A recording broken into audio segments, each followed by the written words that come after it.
আমি যেদিন মনোনয়নপত্র নিতে গেলাম, সেদিন হচ্ছে গিয়ে আমার উপর মব সৃষ্টি করা হয়। কারণ আমি একটি সংগঠনকে ওন করি দেখে। ২০১৯ সালে অনুষ্ঠিত হওয়া ডাকসুর পরে আমরা দেখেছি যে গত কয়েক বছর ধরে ডাকসুর কোনো মানে আলোচনাই ছিল না। একটি ভঙ্গুর ডাকসু হিসেবে আমরা বিবেচনা করতাম যে ডাকসু হয়তো আবার নাও হতে পারে কখনো। কিন্তু ৫ই আগস্টের পর নতুন এক বাংলাদেশে আমরা এক নতুন করে উৎসবমুখর এক ডাকসু পাচ্ছি, যেখানে ডাকসু নির্বাচনের জন্য সবাই খুব আগ্রহী ভোট দিতে এবং প্রার্থী হিসেবে দাঁড়ানোর জন্য। তো আমিও খুব আগ্রহী ডাকসু নিয়ে, কিন্তু বিভিন্ন রকমের আমরা দেখছি যে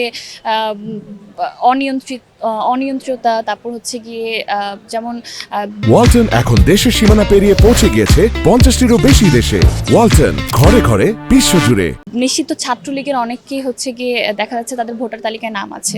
সেটা অবশ্যই প্রশাসনকে আরও বিবেচনায় নেওয়া উচিত ছিল যে তাদেরকে বাদ দিয়ে বা তাদেরকে যেন কোনোভাবে ভোটার লিস্টে না আসা যেত, সেটা ভালো হতো আমার কাছে মনে হয়। কেননা প্রত্যেকটা শিক্ষার্থী দাবি করে যে নতুন বাংলাদেশে কোনো নিষিদ্ধ ছাত্রলীগের কোনো নিষিদ্ধ মানুষ যেন ঢাকা বিশ্ববিদ্যালয়ে তার যেন কোনো রকমের অন্তর্ভুক্তি না থাকে। আর আমি একজন নারী হিসেবে অবশ্যই চাবো যে ডাকসু নির্বাচনে এমন এক নেতা আসুক যার কাছে আমি সরাসরি যেতে পারবো আমার বিভিন্ন সমস্যা নিয়ে। যেহেতু আমি একজন নারী, আমার বিভিন্ন প্রতি পদে পদে আমার অনেক সমস্যা থাকে। ইভেন একজন নারী শিক্ষার্থী হিসেবে তার ঢাকায় আসার পর তার প্রথম চাহিদার মধ্যে একটি চাহিদা হচ্ছে আবাসন নিয়ে চাহিদা।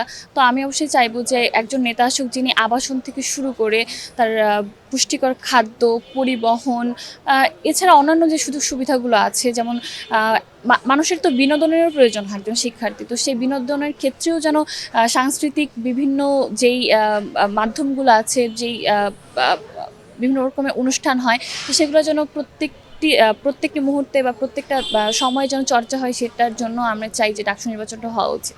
প্রবলেম তো আমি অবশ্যই ফেস করেছি। আমি হচ্ছে মালিহা বিনতে খান অবন্তী, আমার ডিপার্টমেন্ট নৃত্যকলা বিভাগ ২১ সেশনের আমি একজন শিক্ষার্থী। আমার হল হচ্ছে ফজিলাতুন্নেসা মুজিব হল, এবং ফজিলাতুন্নেসা মুজিব হলের আমি এবার হল সংসদে জিএস পদপ্রার্থী।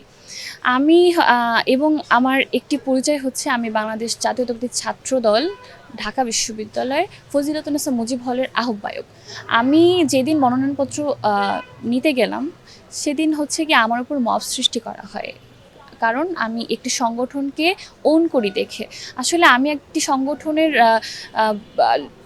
সংগঠনের আহ্বায়কের চেয়েও আমি হচ্ছে গিয়ে নিজেকে প্রেফার করি যে আমি একজন সাধারণ শিক্ষার্থী বিশ্ববিদ্যালয়ের প্রথমত।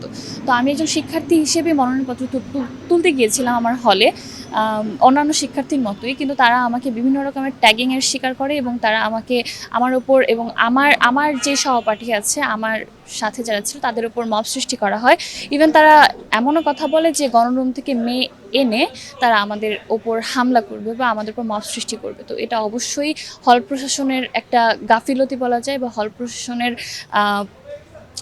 দায়িত্বশীলতার যেই অবস্থানটা, সেটা ভঙ্গুর। সেই জন্য আমার উপর সেদিন মব সৃষ্টি হয়েছিল। তো পরবর্তীতে আশা রাখবো যে ডাকসুকে কেন্দ্র করে ডাকসু নির্বাচন মানে সেন্ট্রালি এবং হল সংসদে এমনভাবে নির্বাচন অনুষ্ঠিত হবে যেখানে কোনো রকম অনিয়ন্ত্রিততা বা সমস্যা দেখা যাবে না।